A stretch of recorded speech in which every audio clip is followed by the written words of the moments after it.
परभणी येथील संविधान शिल्प तोडणाऱ्या आरोपींवर देशद्रोहाचा गुन्हा दाखल करावा। आरपीआयच्या वतीने जिल्हाधिकाऱ्यांना निवेदन। परभणी येथील संविधान शिल्प तोडणाऱ्या आरोपींवर देशद्रोहाचा गुन्हा दाखल करावा। पोलीस अत्याचारास बळी पडलेल्या सोमनाथ सूर्यवंशी यांच्या मृत्यूस जबाबदार असणाऱ्या पोलीस अधिकाऱ्यांवर सदोष मनुष्यवधाचा गुन्हा दाखल करून त्यांच्यावर निलंबनाची कारवाई करावी। सूर्यवंशी यांच्या कुटुंबियास 25 लाख रुपयांचा निधी मिळावा या मागणीसाठी मंगळवारी 17 डिसेंबर रोजी दुपारी 5 वाजता रिपब्लिकन पार्टी ऑफ इंडियाच्या वतीने जिल्ह्याचे जिल्हाधिकारी यांना निवेदन देण्यात आले। यावेळी रिपब्लिकन पार्टी ऑफ इंडियाचे जिल्हाध्यक्ष सुनील साळवे, शहर जिल्हाध्यक्ष किरण दाभाडे यांच्यासह आंबेडकरी अनुयायी उपस्थित होते। परभणीतील आरोपीवर देशद्रोहाचा गुन्हा दाखल। परभणीतील आरोपीवर देशद्रोहाचा गुन्हा दाखल। त्या पोलिसावर गुन्हा दाखल। त्या कुटुंबाचं पुनर्वसन करण्यासाठी 25 लाखाचा निधी। आमच्या लोकांवर अन्याय होता कामा नये याची खबरदारी शासनाने डॉक्टर बाबासाहेब आंबेडकरांचा। परभणी येथे 10 तारखेला जी विटंबना झाली, शासनाने त्या विटंबना करणाऱ्या हरामखोराला मनोरुग्ण म्हणून घोषित करून जमावाला शांत करण्याचा प्रयत्न केलेला आहे। 10 तारखेला विटंबना झाल्यानंतर त्या ठिकाणी फुले शाहू आंबेडकरांच्या आणि संविधानाचा आदर करणाऱ्या सर्व कार्यकर्त्यांनी रस्त्यावर येऊन आपला आक्रोश, आपल्या भावना व्यक्त केल्या। म्हणजे गुन्हा केला नाही, परंतु त्यामध्ये जाळपोळ झाली। त्या ठिकाणी पोलिसांच्या गाड्याच्या काचा फोडल्याच्या व्हिडिओ व्हायरल झालेले आहेत। त्या ठिकाणी जो पोलीस अधिकारी आहे, तो पोलीस अधिकारी त्याचं जर रेकॉर्ड तपासलं, तो नांदेडला होता, त्या ठिकाणी जातीय दंगल झाली।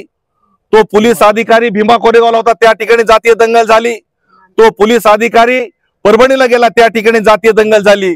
त्याची चौकशी करण्यासाठी SIT नेमावी ही रिपब्लिकन पक्षाची पहिली मागणी आहे।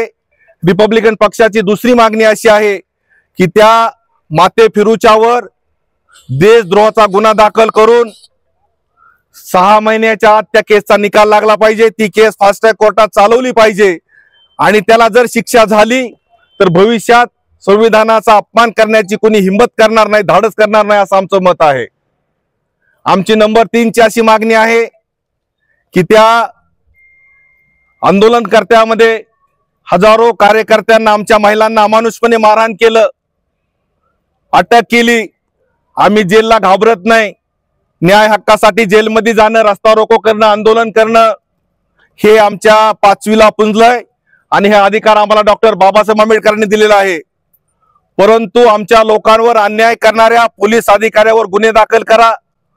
पोलीस कस्टडीमध्ये जो आमचा LLB विद्यार्थी जो कोर्टामध्ये उद्या कामकाज चालवून समाजाच्या न्याय हक्कासाठी गरिबांना न्यायिक संरक्षण देण्याचं काम करणार होता, त्याचा पोलीस कस्टडीमध्ये मृत्यू झाला।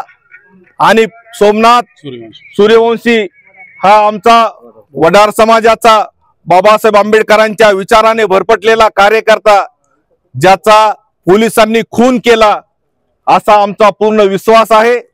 आणि त्या ठिकाणचे पोलीस SP सांगतात की त्याला अटॅक आला।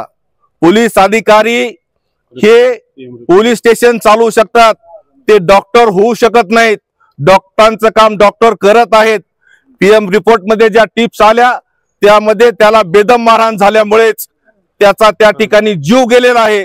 तरी त्या पोलीस अधिकाऱ्यावर 302 चा गुन्हा दाखल करावा ही आमची प्रमुख मागणी आहे।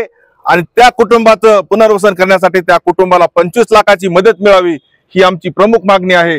या मागण्यांचं निवेदन माननीय जिल्हाधिकारी साहेबांना आम्ही आता दिलेला आहे। इस त्योहार अपने घर को सजाए सैमसंग के AI पावर्ड टीवी के साथ। 10 नवंबर तक नए NQ8A generation 3 processor, Dolby atoms और ग्लेरी फ्री OLED के साथ 3 साल की वारंटी और EMI सिर्फ 2777 रुपए से शुरू। पाइए 20% तक cashback plus 10% extra on Samsung axis bank credit cards, 0 interest, EMI 36 महीने तक। और सभी इलेक्ट्रॉनिक वस्तुओं के लिए विजिट करें Ram agency, market yard, Navi Peth और सावेडी में भी।